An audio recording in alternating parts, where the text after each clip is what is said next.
Prontinho. Vamos compartilhar.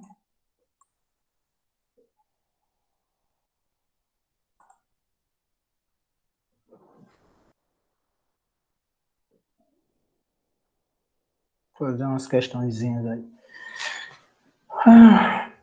Vamos começar. Conforme for chegando, a gente dá. Tá certo, Maria? Vamos? Vamos falando dos índios, né? Que nós falamos hoje. Artigo 231 da Constituição Federal. São reconhecidos aos índios sua organização social, costumes, línguas, crenças e tradições e os direitos originários sobre as terras que tradicionalmente ocupam. Compete à União demarcá-las, proteger e fazer respeitar todos os seus bens. A persistência das reivindicações relativas à aplicação desse preceito normativo tem em vista a vinculação histórica fundamental entre, letra A, etnia e miscigenação racial, sociedade e igualdade jurídica, espaço e sobrevivência cultural, letra B, progresso e educação ambiental,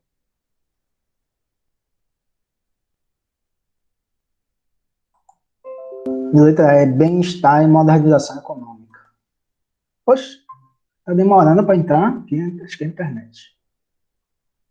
Boa tarde, Emily. Então vamos voltar. Questão 1.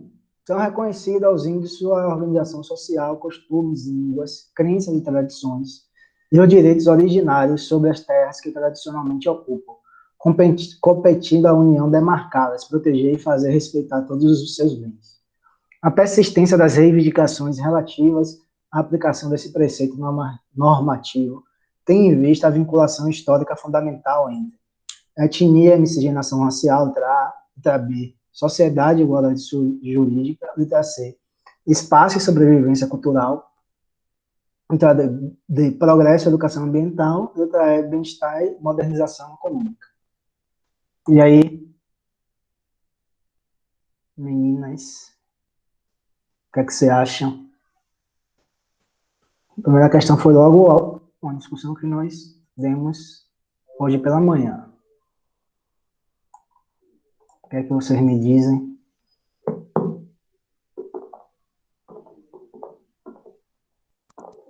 Eu não entendi muito bem essa pergunta aqui embaixo. A persistência das reivindicações.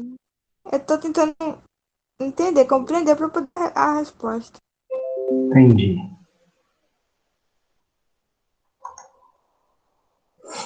Vamos lá? A persistência das reivindicações relativas à aplicação desse preceito normativo, ou seja, a persistência dessas reivindicações. Quais são essas reivindicações? Reconhecimentos aos índios de sua organização cultural. Sintetizar como essa organização cultural. Que está nesse preceito normativo. O que é preceito normativo? Que está nesta Constituição Federal. Preceito normativo é um enunciado jurídico que está na nossa carta maior, de maior importância de nosso ordenamento jurídico. O preceito normativo está se referindo à Constituição. A persistência, ou seja, de forma recorrente a essas reivindicações que está na Constituição Federal, tem em vista a vinculação histórica fundamental entre. Aí tem as alternativas. Tem em vista a relação entre esses dois conceitos que estão nessas 5 alternativas que vão responder essa questão. O que é que, sintaticamente, o que é que esse trecho da Constituição, qual é o objetivo dele? O que é que ele quer? Ele quer defender, ou seja, ele quer que os índios tenham direito à etnia e miscigenação, sociedade e igualdade, vamos supor assim, para ver se vocês conseguem compreender. Espaço, sobrevivência cultural, progresso, educação ambiental, bem-estar e modernização econômica. Vamos lá.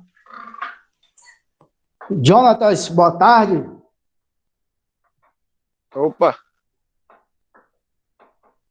Ficou mais claro, Maria? Ou ainda está difícil? Travou um pouquinho, mas deu para entender. Deu para entender na hora que você estava explicando, a internet caiu. Aí voltou. Ah, meu Deus. Emily foi Mas embora. eu li aquela parte do preceito normativo que você falou da Constituição e tudo mais. Qual é o objetivo desse preceito? É preservar o quê? É garantir o direito dos índios a quê? Essa é basicamente a pergunta. A igualdade jurídica seria? Não. E você, Jonatas? Eu estava lendo aqui, professor, aí, tipo, tá perguntando, né? A persistência das reivindicações relativas à aplicação desse preceito normativo tem em vista a vinculação histórica fundamental entre, eu acho que é entre o espaço que eles vivem e a sobrevivência cultural. Exatamente. É isso. Você se lembra porque são a vinculação histórica entre dois, vamos dizer assim, entre dois conceitos. Não é só um, Maria. Né? E lembre que que nós discutimos lá, o que foi que nós discutimos lá? Quase no final da aula. A distinção entre o conceito de sociedade e comunidade. Não foi? Como comunidade é um termo mais relacionado a essas sociedades pré-capitalistas e, notadamente, as tribos indígenas. Então, a letra B está falando de sociedade. Você já falava assim, está falando de sociedade. Meu professor falou lá. Que sociedade é um conceito que estava mais ligado à explicação das sociedades modernas. Aí você já cortava essa. Igualdade jurídica não pode ser porque a Constituição não está defendendo a igualdade. A Constituição está defendendo, sabe o quê? Uma desigualdade jurídica. Por que ele está defendendo a desigualdade jurídica? Porque ele está defendendo o direito dos índios serem diferentes.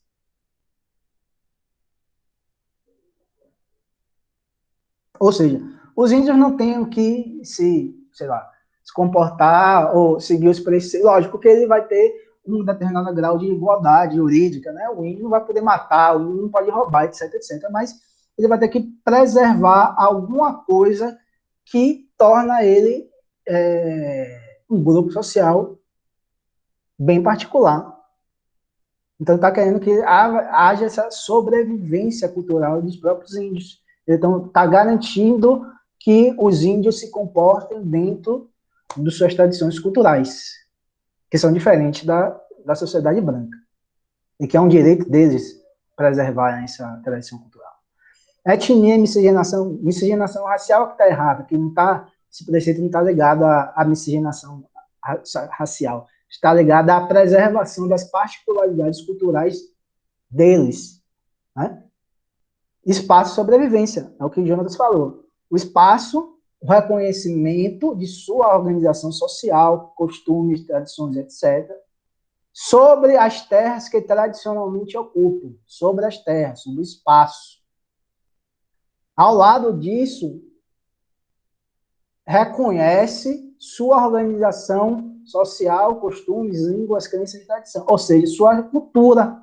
Então, esse preceito está tentando preservar tanto o espaço em que eles vivem quanto suas tradições culturais. Progresso, educação ambiental, não tem nada a ver, está falando aí de progresso na educação ambiental, e modernização econômica passa longe, né? De ter alguma relação. Aí a alternativa C, corretíssima.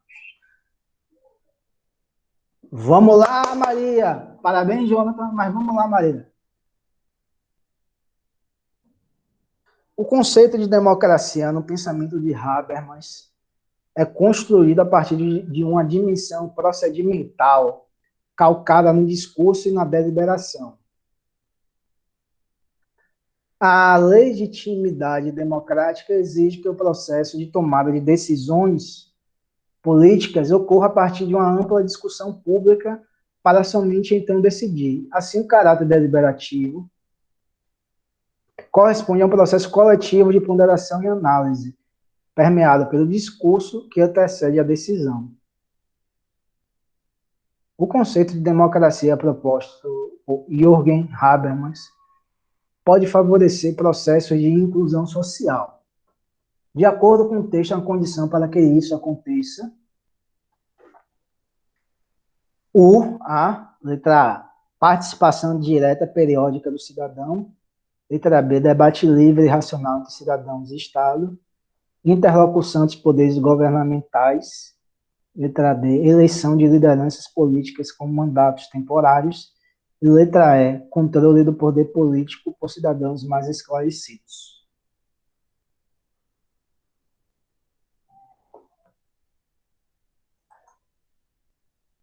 Eita, vamos pensar.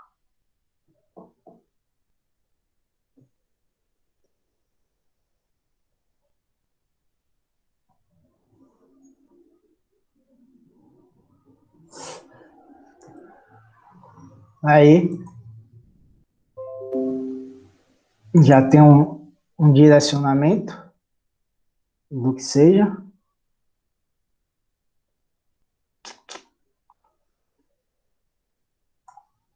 Democracia deliberativa de Habermas. E aí, Jonatas? E aí, Maria? Tá difícil?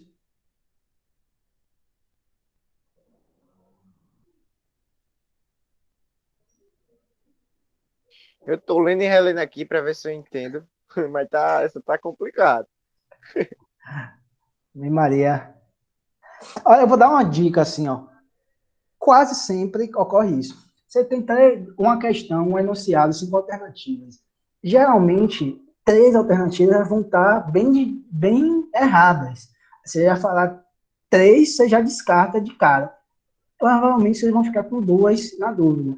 Aí, quando a questão for muito difícil, você fica assim com os 3. Né? Afora alguma questão que a gente não saiba, aí que não sabe nem para onde é, e todas vão estar difíceis, né? Mas, como se tiver um conhecimento adequado, você vai já eliminando 3. Olha, vamos lá. Ele está falando de democracia deliberativa, né? Ou dimensão procedimental, debate racional e livre. Pronto. Controle do poder político por cidadãos mais esclarecidos.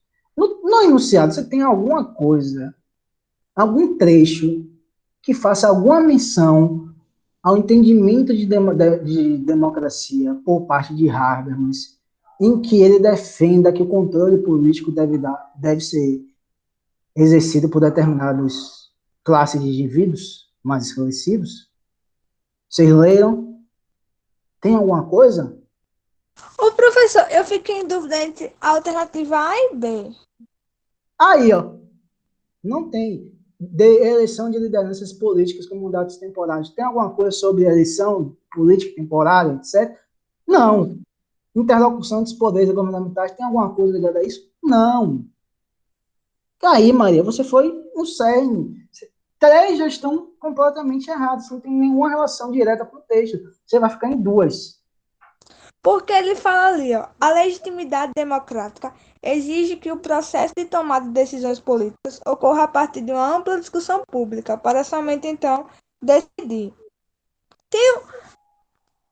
Quando ele se refere tipo, ao público, é o cidadão, não é?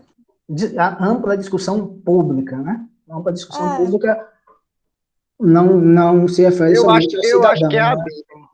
Tem também o debate público, isso é feito também com instituições, e dentro dessas instituições Então é a pode ter alternativa questões B. Eu legislativas acho que é a B. iniciadas. Que a participação periódica do cidadão, a participação direta, porque essa participação direta você poderia assim, poxa, acho que está alguma coisa relacionada com participação direta.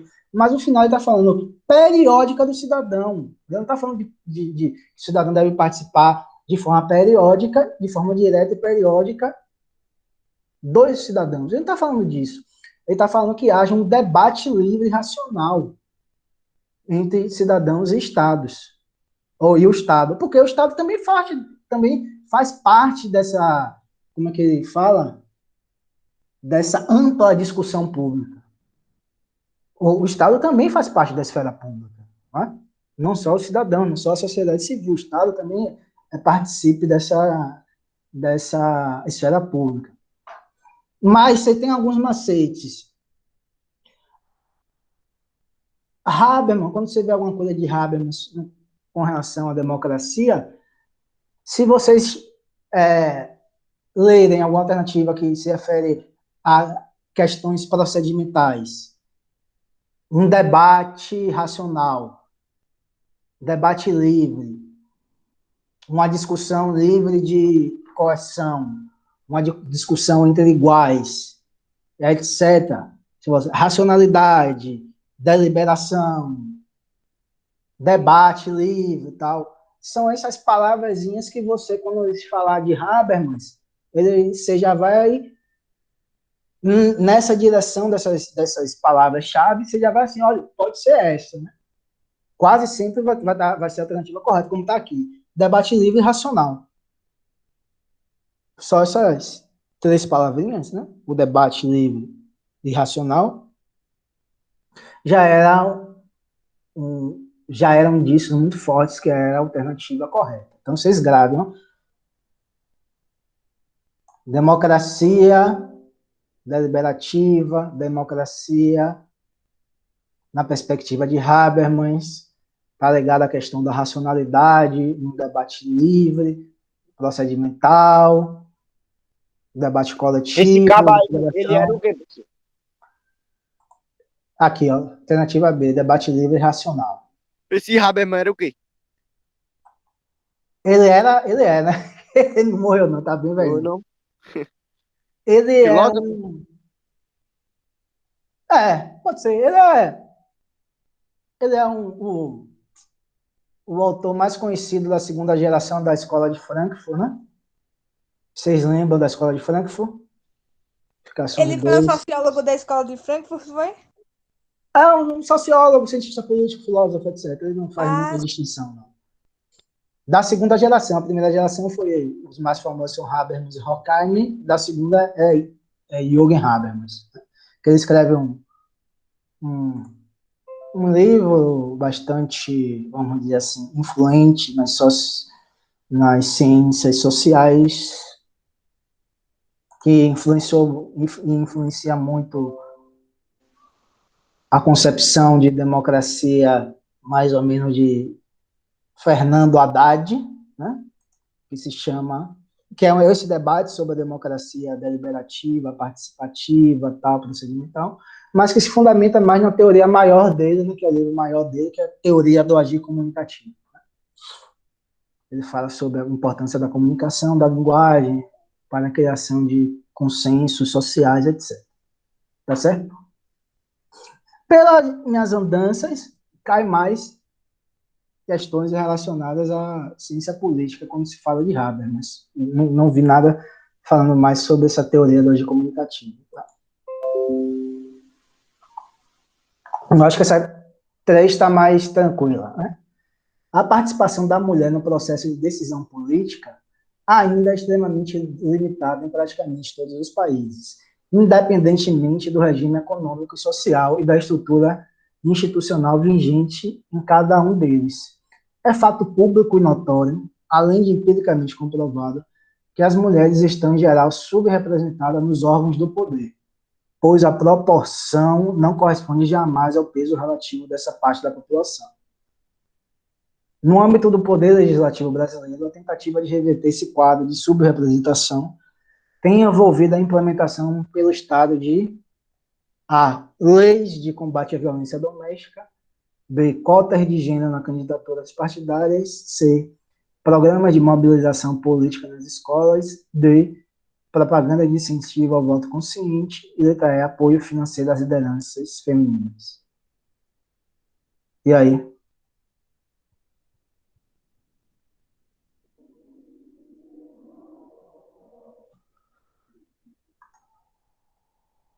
E eu Essa falando, letra C não é. ô professor, Diga. mostre um pouco do enunciado aí. Lembre-se de vocês. Tô descartando aqui. Letra C não é. Não faz nenhuma referência à escola. Olha o final do enunciado, não olha o texto é importante, mas olha o final do enunciado, que ele está falando no âmbito do poder legislativo brasileiro. Tá?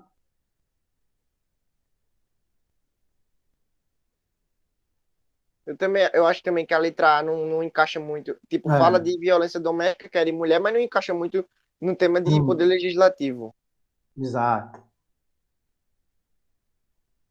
Eu estou em dúvida entre a B e a letra D. Estou em dúvida entre essas duas. Escolha. E aí, Maria? Deixa eu dar outra lida aqui.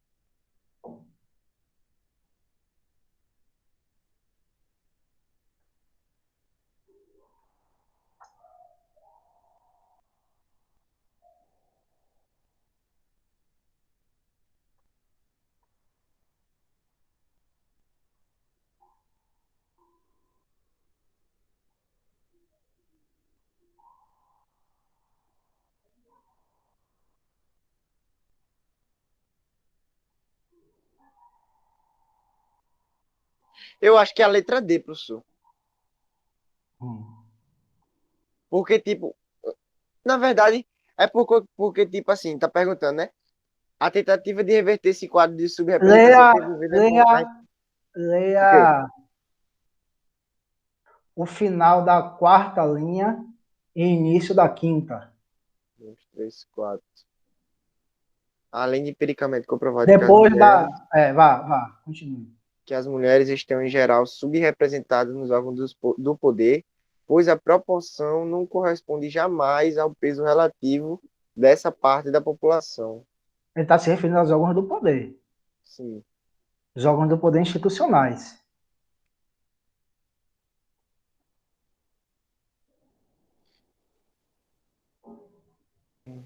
Essa letra E aí, apoio financeiro às lideranças femininas.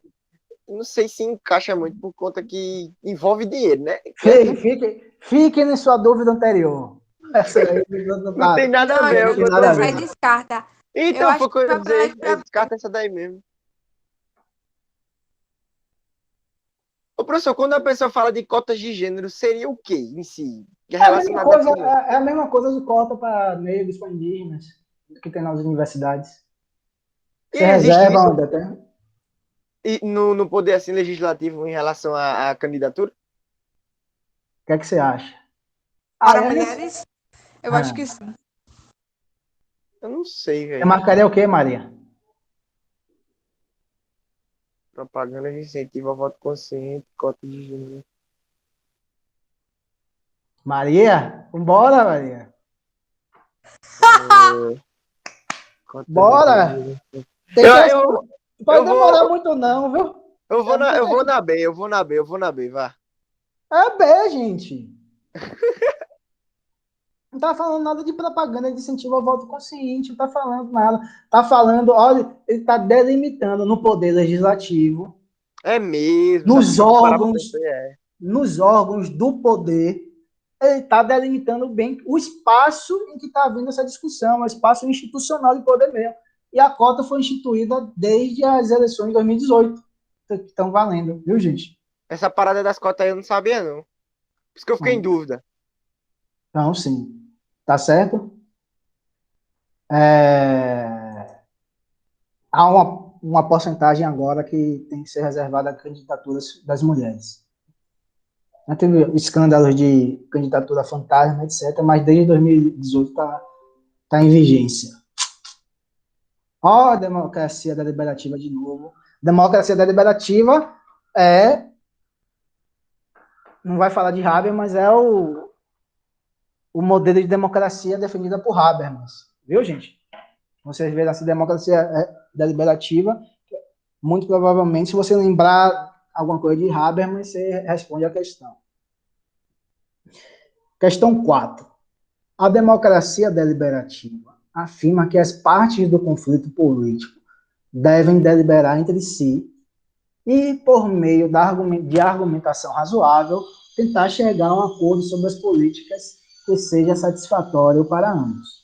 Nesse trecho, você já vai pegar o quê? Democracia deliberativa, debate racional, para ser feito de argumentação razoável, e aquela inexistência de determinações coercitivas, porque está pressupondo que essas duas partes que estão em conflito têm algum tipo de igualdade para discutir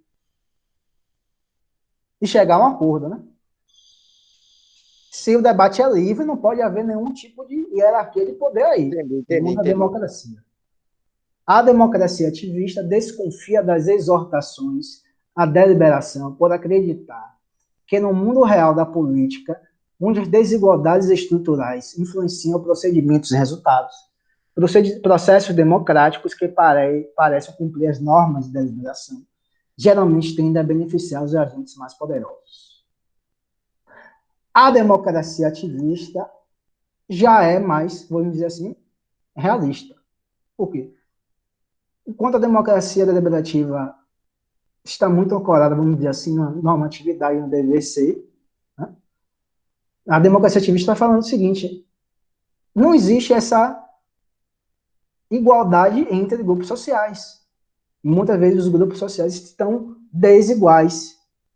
Então, o debate livre e racional vai ser um debate livre que vai beneficiar o grupo social de maior poder político e econômico, social, o que é que seja. Então, ele está falando assim, olha, isso é uma idealização, vamos falar assim, uma romantização do processo democrático. Está falando assim, a democracia ativista conversa com a democracia deliberativa. A democracia ativista fala, democracia deliberativa você é muito romântica e idealista. A realidade não é assim. Tá certo? Aí ele continua. Ela recomenda, ela quem? A democracia ativista. Portanto, que aqueles que se preocupam com a promoção de mais justiça devem realizar principalmente atividade de oposição crítica, em vez de tentar chegar a um acordo com quem sustenta a estrutura de poder existente ou delas se beneficiar. As concepções de democracia deliberativa e de democracia ativista apresentadas no texto tratam como imprescindíveis, respectivamente, decisão da maioria e a uniformização de direitos, letra B, a organização de eleições e o movimento anarquista, letra C, a obtenção do consenso e a mobilização das minorias, letra D, a fragmentação da participação e a desobediência civil, ou letra E, a imposição de resistência e o monitoramento da liberdade. E aí, gente? Vamos por parte. Tipo assim, pelo que o senhor falou assim, da democracia deliberativa, de Habermas, o senhor falou que ajudaria, meio que é um debate público onde deveria ser feito, no caso, para gerar um consenso para melhor, que seja melhor para todos, né? Seria isso. Aí, enquanto já a democracia ativista Você já acertou. Leia bem as questões que você já acertou, mas continue, João. Não, mas é porque, tipo assim, acho que para entender a questão teria que especificar cada uma. Né? Exato. Aí meio que a democracia ativista, ela, como é que se diz? Meio que parte mais para o âmbito social. Para que, no caso, não os políticos, mas sim os indivíduos busquem o seu direito dentro do voto. No caso do voto, eu não sei se seria a palavra certa. Mas seria mais ou menos nesse contexto? Não na política institucional. Não necessariamente, no Estado. Mas a decisão poderia ser uma decisão entre grupos sociais da sociedade civil buscando algum tipo de reconhecimento por parte do Estado. Então, a discussão anterior, que era a relação entre cidadãos e Estado. Você matou a charada, porque você falou uma palavra-chave para se entender a democracia deliberativa, que eu esqueci de falar. Consenso. Então é a letra C. É a única que fala de consenso. Você já mataria uma questão. E você falou consenso. Aí você já... Entendeu, Maria? Maria, anota aí. Consenso, racionalidade, debate livre, democracia professor. deliberativa, Habermas. Quer que eu repita? Consenso, debate racional e livre, democracia deliberativa, Habermas. Por que a decisão da maioria não é a correta? Porque não é a decisão da maioria, mas é a construção de um consenso, que a decisão da maioria pode ser uma decisão extremamente autoritária em relação à minoria. Por ela ter uma força maior, por ela ser maioria, ela pode impor aquilo que acredita para a minoria. Então, não é. A uniformização de direitos, a democracia ativista está defendendo o direito de grupos sociais que não têm muito poder, nem político, nem econômico, nem social. Então, ele está defendendo grupos sociais minoritários. A organização de eleições, a questão da democracia deliberativa, ela é crítica a essa questão da democracia formal, né? Que para eles não basta a democracia formal, a organização das eleições, né? Aquelas questões todas formais, etc., de partidos políticos, legislativo, executivo, ela pressupõe que o debate tem que ser entre o Estado e entre a sociedade civil. Então, você já jogaria fora a B. A C, ela certa. A D, a fragmentação da participação e desobediência civil. Não tem nada ligado à fragmentação da participação. Habermas e a democracia deliberativa pressupõem o oposto, né? Que não haja fragmentação, que haja uma tentativa de consenso, né?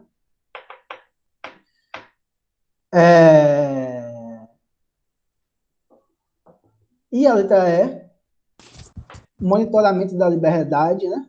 Posição de resistência,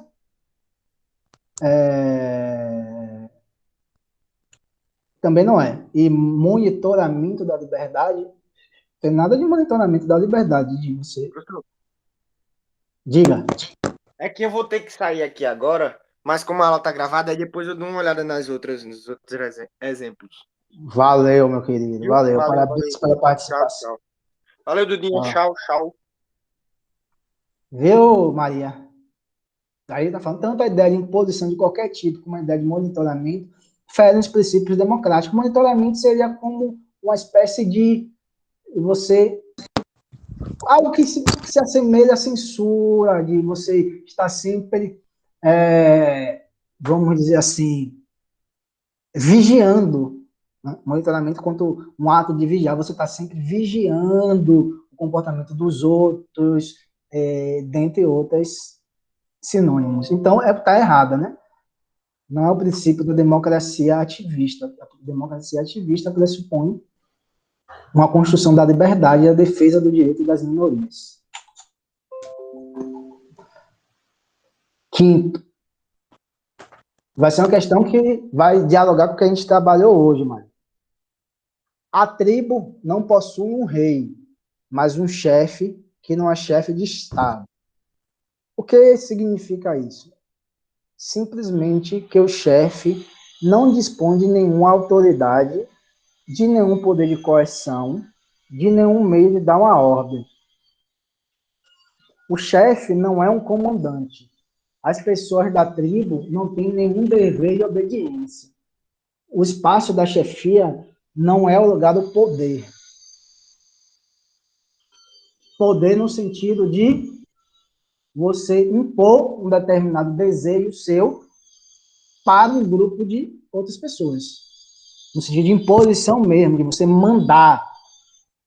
Você tem uma hierarquia de poder. Uma hierarquia em que tem um grupo social que tem uma posição maior e outra tem uma posição subordinada, que esse grupo de maior poder, ele determina o que esse grupo de menor poder deve fazer ou não deve fazer. Questão de mando e obediência. Então, esse é o entendimento de poder aí nessa questão, viu, Maria? Essencialmente encarregada de eliminar conflitos que podem surgir entre indivíduos, famílias e linhagens, o chefe só dispõe para restabelecer a ordem e a concórdia do prestígio que ele reconhece à sociedade. mas evidentemente prestígio não significa poder. E os meios que o chefe detém para realizar sua tarefa de pacificador limitam-se ao uso exclusivo da palavra. O modelo político das sociedades discutidas no texto contrasta com o do Estado liberal burguês, porque se baseia em A. Imposição ideológica e normas hierárquicas. B. Determinação divina e soberania monárquica. Intervenção consensual e autonomia comunitária. Letra C. Letra D. Mediação jurídicas e regras contratualistas. Ou letra E. Gestão coletiva e obrigações tributárias. Valendo, Maria.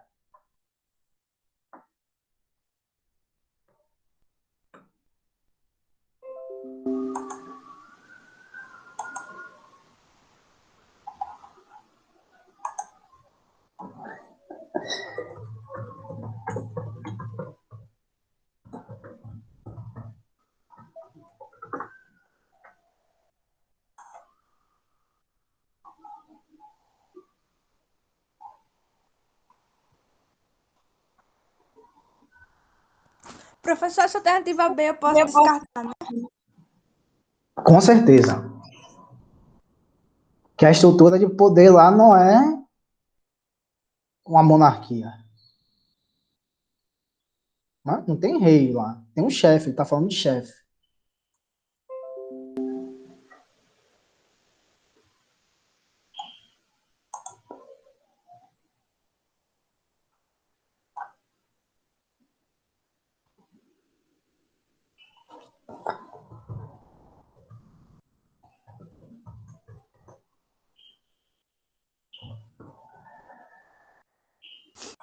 Sei não, professor. Acho que eu chutava nessa aí.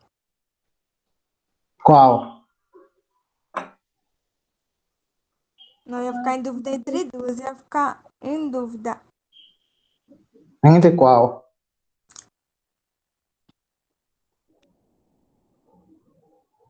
Pode Eu falar. acho que A e E. Aí é, né? Imposição ideológica e normas hierárquicas, né? Ele está discutindo, né, que as tribos, né, elas não têm nenhum tipo de relação de poder. O que significa relação de poder? Relações hierárquicas, normas hierárquicas. Hierarquia significa que alguém está na posição superior a outro, entendeu? E nessa relação de superioridade em relação ao outro, ele pode exercer um poder em relação ao outro. Relação de poder, normas hierárquicas e hierarquia, relação de poder, na maioria das vezes, essas três expressões vão ser sinônimas e vão significar relações sociais em que alguns grupos, tá ok? De pessoas podem dizer o que outro grupo de pessoas pode fazer ou não fazer. Hierarquia e poder, mais ou menos, estão relacionados à questão de mando e obediência. Um grupo manda e outro obedece. Essa é a lógica da relação de poder. Então já é falsa essa determinação divina, soberania monárquica, a gente já discutiu, que não está falando nenhuma estrutura política baseada na monarquia. Intervenção consensual e autonomia comunitária. Essa é a alternativa correta. Por quê? Nessa questão, o autor, no tela, está dizendo o seguinte: as relações sociais nessas comunidades, elas se baseiam num consenso entre os indivíduos, partícipes dela, né? E uma autonomia comunitária. Por que autonomia? Porque as decisões são tomadas como uma consequência de decisões dos próprios indivíduos daquela comunidade. Eles são autônomos para decidir aquilo que se deve fazer. E essa decisão é uma construção consensual entre esses mesmos habitantes, entre esses mesmos indivíduos. Né?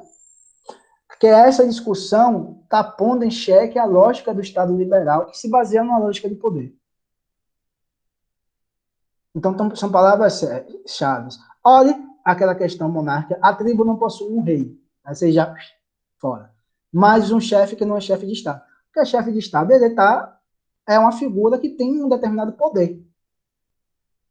Né? Algumas prerrogativas que ele pode fazer. Significa que o chefe não dispõe de nenhuma autoridade, de nenhum poder de coerção. Ele não tem nenhum poder, ele não manda. Quais são relações de mando e obediência? Você tem um poder coercitivo sobre outra pessoa, você tem um poder de mando sobre essa pessoa para que se comporte de determinada maneira. É assim você desejar. Nenhum meio de dar ordem. Novamente, ordem significa hierarquia. O chefe não é o comandante. Novamente, ele está falando isso. As pessoas não têm um dever de obediência. Então, você vai pegando esses trechos, Maria, e vai percebendo que o autor está sempre reforçando que a lógica desse tipo de sociedade é uma lógica em que não está estruturada em relações de poder, em relações de hierárquia, em relações de comando. Se ela não tem relação hierárquica de poder de comando, as decisões basicamente são feitas de forma consensual e através dessa autonomia comunitária. Mediação jurídica não existe, né? Não existe nem um Estado democrático de direito. Né? Não existe juízes, não existe nada disso, existe um chefe. As regras contratualistas também, não existem regras contratualistas, grosso modo. A gestão coletiva poderia ser uma gestão coletiva, mas não existem obrigações tributárias. O que são obrigações tributárias? Basicamente, para você ficar mais claro para você, cobrança de impostos, de forma compulsória. Né? Do que de forma compulsória?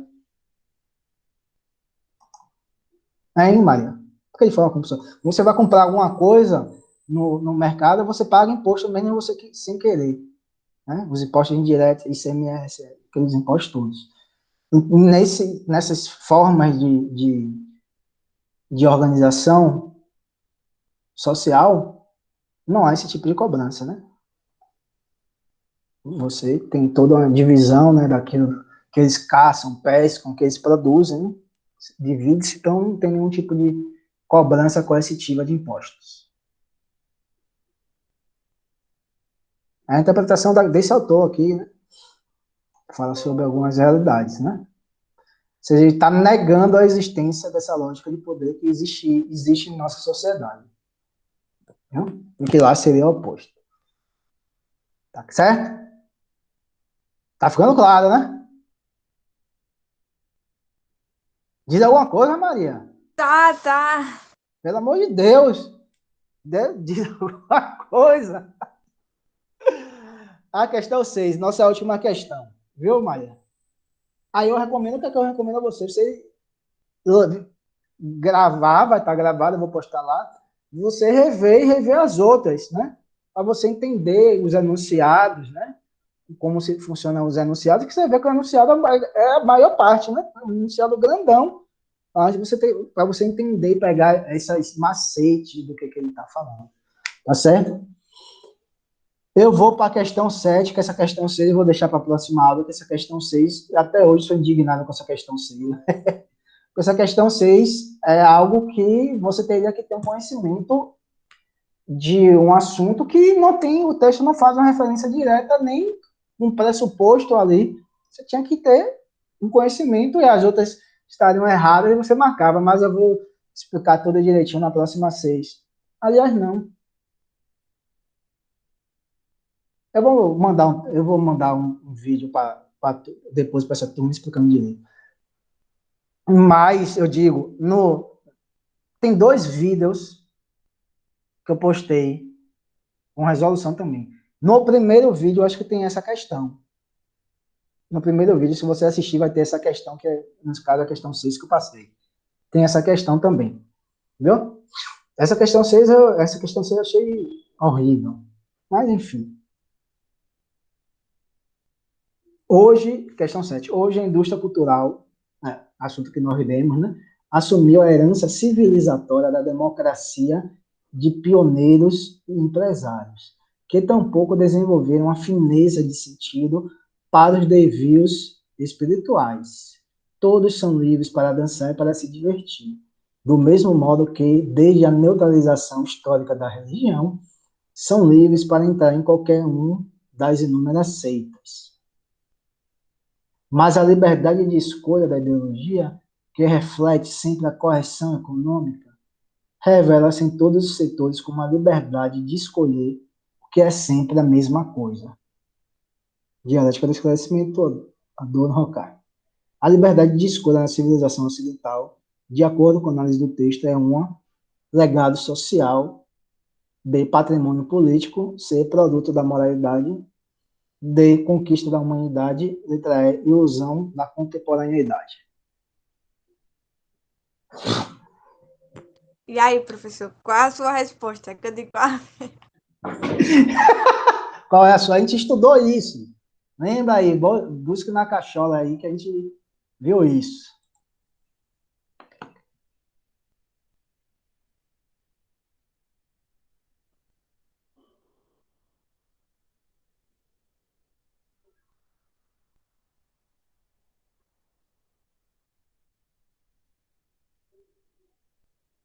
E aí?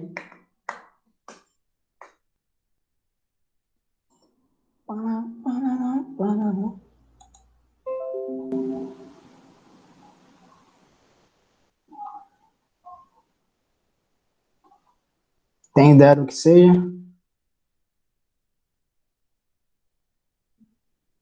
eu não tenho, não. Nós discutimos isso na indústria cultural. Qual é o cerne do argumento, todo argumento desses dois autores?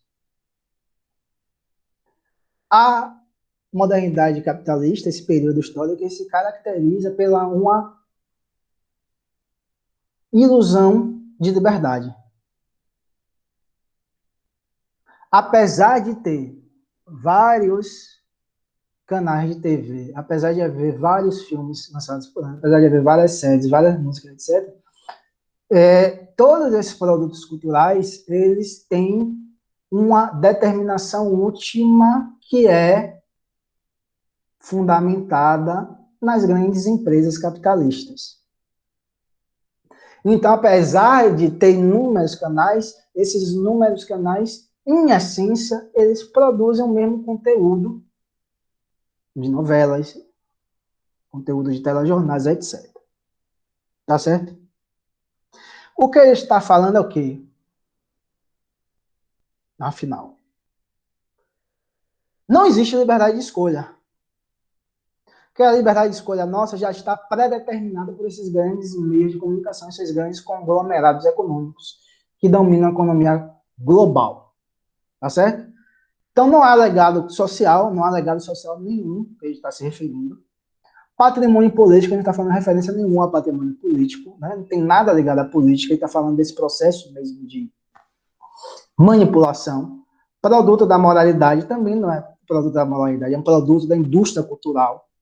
Conquista da humanidade, conquista da humanidade, mas o entendimento de Adorno e Horkheimer é uma nem conquista, né? Um desenvolvimento extremamente negativo. Então, esse texto quer dizer o quê? Uma ilusão da contemporaneidade. Por que uma ilusão, Maria? Bola. Balança assim a cabeça para o cérebro funcionar. Por que uma ilusão? Porque apesar de você ter inúmeros canais de TV, em essência, aqueles canais transmitem a mesma coisa, com a mesma natureza, a mesma essência. Então, acaba sendo uma ilusão, porque eles não são diferentes de fato.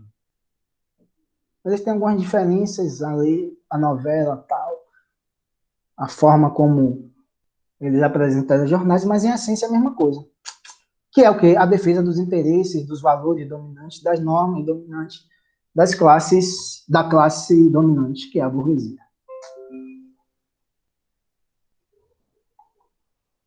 Tá certo?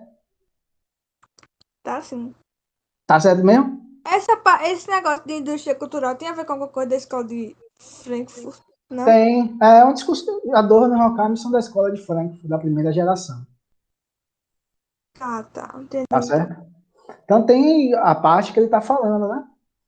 Então a liberdade de escolha não é a liberdade de escolha. A liberdade de escolha foi capturada pelos interesses da classe dominante.